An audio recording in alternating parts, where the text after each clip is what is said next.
မင်္ဂလာပါ The Light Channel လေးပြန်နေကြိုဆိုလိုက်ပါတယ်ကျွန်တော်တော့အောင်ကုန်ပြပါဒီကဒီဗီဒီယိုလေးမှာတော့ဆိုလာလုံးလို့ပုံနဲ့အတွင်းပိုင်းတိဆောက်ပုံလေးတွေကိုမှတ်ရလွယ်အောင်လို့ခက်ကြမ်းကြမ်းလေးပြောပြတင်ဆက်ပေးမှာဖြစ်ပါတယ်ဒီဗီဒီယိုလေးကိုကြည့်ပြီးသွားပြီဆိုရင်တော့ CD ပြားနဲ့ဆိုလာလောက်တာတွေအလူမီနီယမ်ဖိုးနဲ့ဆိုလာလောက်တာတွေကတကယ်ဖြစ်နိုင်မဖြစ်နိုင်ဆိုတာကိုမိတ်ဆွေတို့ကိုယ်တိုင်သိရှိသွားမှာဖြစ်ပါတယ်ဆိုလာဆိုတာကနေရဲ့အလင်းရောင်ကိုတုံးချပြီးတော့မှ DC လျှက်စစ်ထုတ်ယူနိုင်တဲ့ကျွန်တော်တို့ device တစ်မျိုးဖြစ်ပါတယ်အလင်းကနေလျှက်စစ်ထုတ်ဖို့အရေးကြီးဆုံးအရာကတော့ဆီလီကွန်များပဲဖြစ်ပါတယ်ဆီလီကွန်ကဘာကြောင့်အလိုအဆုံးဖြစ်နေရလဲဆိုတော့ဆီလီကွန်ကတပိုင်းလျက်ကူစွမ်းရည်ကုန်သတိရှိနေလို့ပဲဖြစ်ပါတယ်ဆိုလာကနေလျှက်စစ်ထုတ်နိုင်မှုအပိုရက်ဆောင်တဲ့ဆီလီကွန်ရဲ့အမတ်တက်ဆောင်တဲ့ဆီလီကွန်ရဲ့လိုအပ်ပါတယ်ပုံမှန်ခြေနေမှာတော့ဆီလီကွန်ကအပိုရက်အမတ်တက်မရှိပေမဲ့လို့လိုအပ်လာတဲ့အခါမှာဆိုရင်တော့အပိုရက်အမတ်တက်ဆောင်မှုဆီလီကွန်တွေကိုအပိုရက်အမတ်တက်အသွင်းပေးရပါတယ်အပိုရက်ဆောင်တဲ့ဆီလီကွန်များရဖို့ဆိုရင်တော့ဆီလီကွန်ကိုပူပေးပြီးတော့မှအပိုရက်ဆောင်တဲ့ဘိုရွန်လို element မျိုးကိုဖြူပေးရတာဖြစ်ပါတယ်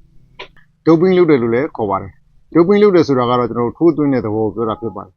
ဒီလိုပဲအမားတက်ဆောင်မှုဆိုရင်လည်းဆီလီကွန်ကိုပူပေးပြီးတော့မှအမားတက်ဆောင်တဲ့ phosphate လို element တစ်မျိုးကိုဖြူပေးပြီးတော့မှသွင်းရတာဖြစ်ပါတယ်ဒီအပိုင်းလုပ်ဖို့ကဒီစစ်မှာအခက်ခဲဆုံးဖြစ်ပါတယ်ဒါပေမဲ့လို့ဖိုရအမားတက်သွင်းပြီးသားဆီလီကွန်ပြားလေးတွေကိုတော့အမေဇုံတို့အလီဘာဘာတို့လို online shop တွေမှာဝယ်ပြီးလို့ရနိုင်ပါတယ်ဗျအဲ့လိုဖိုရသွင်းထားတဲ့ဆီလီကွန်နဲ့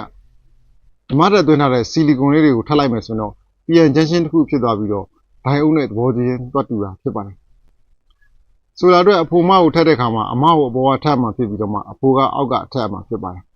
အဖိုတက်ကိုအပေါင်းအမတက်ကိုအနှုတ်အလွယ်ပြောမယ်ဆိုရင်တော့အနှုတ်ကိုပေါ်ထားပြီးတော့မှအပေါင်းကိုအောက်ကထားမှဖြစ်ပါတယ်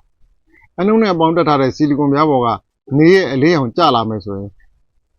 အနှုတ်ဘက်ကအီလက်ထရွန်တွေကအပေါင်းဘက်ချမ်းကိုစီးသွားပါတယ်အပေါင်းဘက်ချမ်းမှာရှိတဲ့ဟိုးတွေကလည်းအနှုတ်ဘက်ချမ်းကိုစီးသွားပါတယ်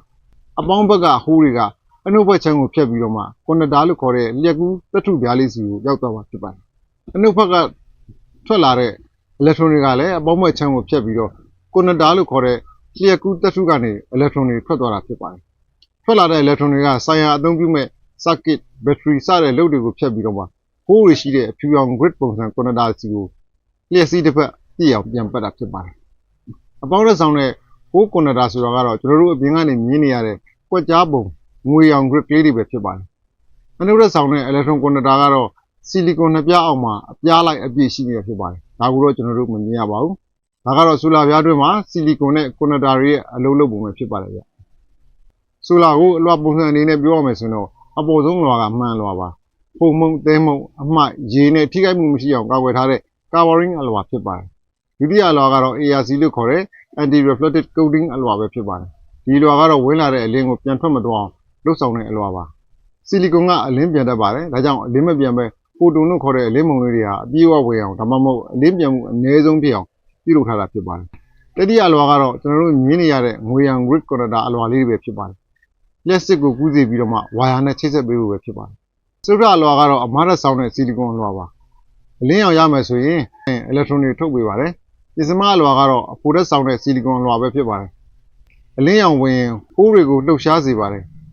ဆထမအလွှာကတော့အဖိုရက်ဆောင်တဲ့ဆီလီကွန်ရဲ့အောက်မှာအပြားလိုက်ကတ်ထားတဲ့သတ္ထုကွန်ဒတာအလွှာပါဒါကလည်းလျက်ကူးစေပြီးဝါယာစီကိုပို့ဆောင်မှုအတွက်ပဲဖြစ်ပါတယ်နောက်ဆုံးတတမအလွှာကတော့ black sheet လို့ခေါ်တဲ့နောက်ဆုံးဖင်ပိတ်အလွှာလေးပဲဖြစ်ပါတယ်အတွင်းကအလွှာတွေကိုမလှုပ်ရှားအောင်ထိန်းချုပ်ထားဖို့ပဲဖြစ်ပါတယ်အခုလိုအလွှာလိုက်အချိုးညီညီအလုံးလုံးကြခြင်းကနေရဲ့အလင်းရောင်ကနေပြီးတော့မှလျှက်စစ်စွမ်းရည်ကိုထုတ်ယူနိုင်တာပဲဖြစ်ပါတယ်